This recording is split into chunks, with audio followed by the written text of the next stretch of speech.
Hello there, it's Chris Reardon with you. It's Tuesday the 24th of May 2011 and welcome to another one of our little chit-chats. The squirrel story does go on and on, although Joe in Australia, hello Joe, poor old Joe, has recently had a burst appendix, haven't you, darling? Yes, that little, is it an organ? Is it classed as an organ in your body, the appendix? Apparently it burst and caused almost so much pain for our poor young Australian lass. Joe, I know exactly what you mean, dear. I think it was about 11 years ago, that the week that Diana died, I was rushed, boys and girls, I was rushed into hospital with a burst appendix myself. Yes, they nearly lost me then. They nearly lost me, but fortunately were the wonders of the NHS. We praise and glorify the NHS and those very, very clever people that work. I was saved, and indeed so were you over there in Australia. So I hope you get over that. It might take a while for you to get over that, Joe. Sorry to hear from her. But she did write in while she was recovering in hospital, saying, "We've heard enough about the squirrels." I don't think you have, actually, Joe. There is so much more to tell, except that I haven't seen any more or heard any more in the attic. I think they have been eradicated. I love that word. Eradicated. The squirrels have been eradicated, yes, from my loft. That's not to say they're not still around, okay, because only a couple of days ago I was looking out into my garden. Incidentally, I'm in the garden today. Listen, and you can hear the birds singing. Isn't that wonderful? English birds for an Australian girl, Joe. Okay? Lovely. Yes, only the other day I was in the garden, or just at the door going into the garden, I was peering out into the window. Do you like peering out your window? Oh, I love it, dear. You know, keeping an eye on what the neighbours are doing. I need to get net curtains. They twitch. The twitching net curtains of Bracknell. Yes, I was looking out into my garden, and I counted not one, not two, 3, 4, 5, 6, 7 squirrels.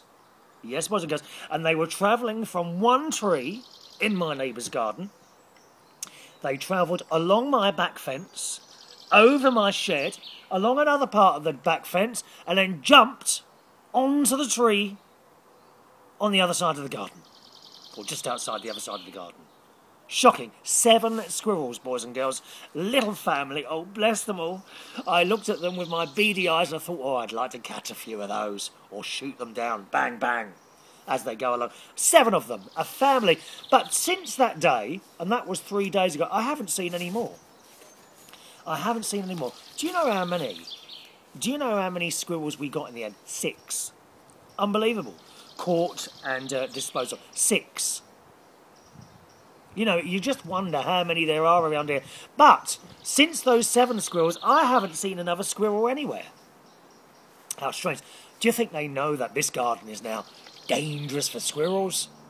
If that's what's going on, please don't write in and tell me what cute grey things they are. You'll change your mind if you ever get those in the loft.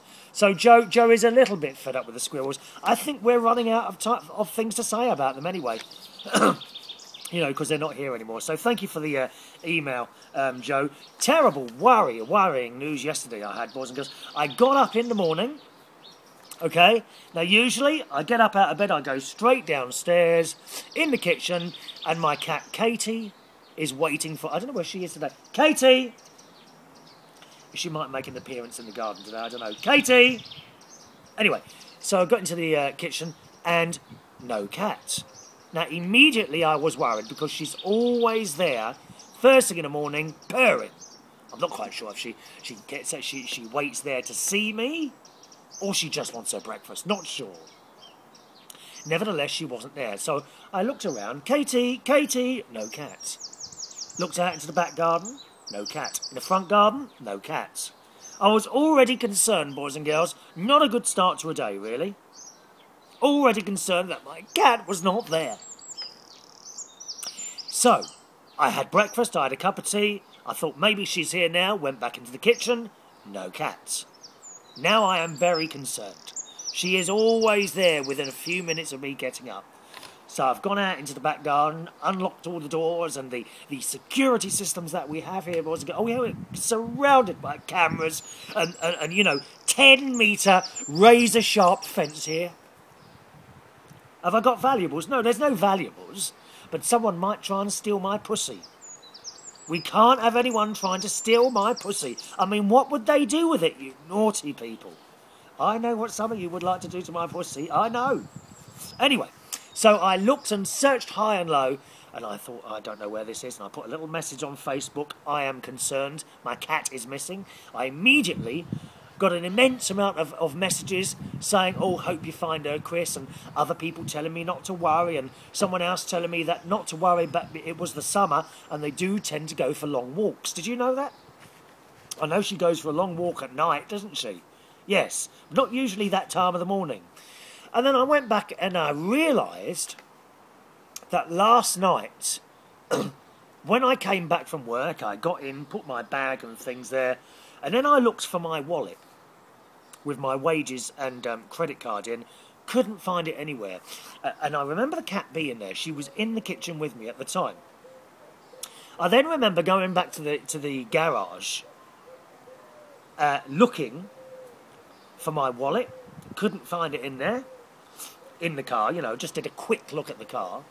Then I came back in the house, went through the bags again. You know, when you lose something, you go through the bags 3 or 4 times, don't you? Do you know what I mean? And you know, one time would have been enough. You never find it if it's not been there the first time. Again, couldn't find it in the bags, looked all around the kitchen, thought, where else have I gone? Well, I haven't gone anywhere else. I've just come straight into the kitchen. Then I walked back to the garage again, because the garage isn't part of the house, you see. Walked back to the garage again, looking at the floor with my torch. Well, it wasn't actually a torch. It was the little light on my iPhone. It's an app. Or you can get a light for an iPhone. Just type it in on the app thing. Look, no, couldn't find anything. Went back in the garage, moved some things in the car, and there it was, fallen down the side of the seat, the wallet, complete with wages from one of the pubs that I actually left. I left a job on Sunday, and I've been there for 11 years. I might tell you about that on the next show, okay? So, picked up the wallet, locked the door, came back inside, quickly went to bed, went to sleep. Then the next morning, you see, was the morning I got up and couldn't find the cat. So I thought, I wonder. So I went out to the garage and I started calling Katie, and coming from my garage was a little noise box that goes, meow, and it was quite loud, meow, meow, as in, hello Katie, hello, Katie's in here, please rescue me. Rescue me. Da, da, da, da. Lovely song by Fontella Bass. You probably know that one. So I open the door, and out they don't sort of bound out at you like dogs, do they? You know when a dog hasn't seen you for a period of time, it jumps out at you and licks you to death. The cat, no, she'd been locked in there for 6 hours, and she casually strolled out, tail in the air, wafting from side to side, and walked back into my house. Got in the house, I picked her up and gave her loads of cuddles immediately and some cat treats. So there's a happy ending to the story. Thank God for that, because quite honestly, yeah, there she is. Katie, come and say hello, darling. Look at that, she just appears bang on time. You coming up, darling, to say hello? Coming up, eh? Do you want to come up? Yeah, you might as well, come on. Are you going to come up today? Eh? Do you want to come up? Let me, shall I move her? No, she's not going to go. I think you would like to see her today. Here she is. Here she is. The most friendly cat in the entire universe is Katie. There she is, look. Aren't you? Huh? Now, you're going to settle there, or you're going to go for a wander? No, I thought you should settle. She's not one of those cats that jumps off as soon as you pick her up and put her on her lap. So there we are. That's it for our little show today. I shall do another one shortly. My email address, if you ever want to write in, be lovely to hear from you, is chris@unitedkingdomtalk.co.uk. Chris@unitedkingdomtalk.co.uk. Got a lot of emails here. I shall do some of those in the next show, all right? And a little bit of response from the new format of the shows. A couple of people have suggested that 10 minutes is enough. So I could do 10-minute shows and maybe more of them. That does seem to work better for some people. So we're going to try that for a while, little 10-minute shows, all right? And thank you very much, especially to Candy Cane Baxter and her lovely assistant James for suggesting such things. And there were other people as well. If you look around on YouTube, most shows are sort of 10 minutes or under. So we're going to try that little format for a while. All right, once again, thanks for watching and listening. Chris at UnitedKingdomTalk.co.uk is my email address. Speak to you soon. Bye-bye.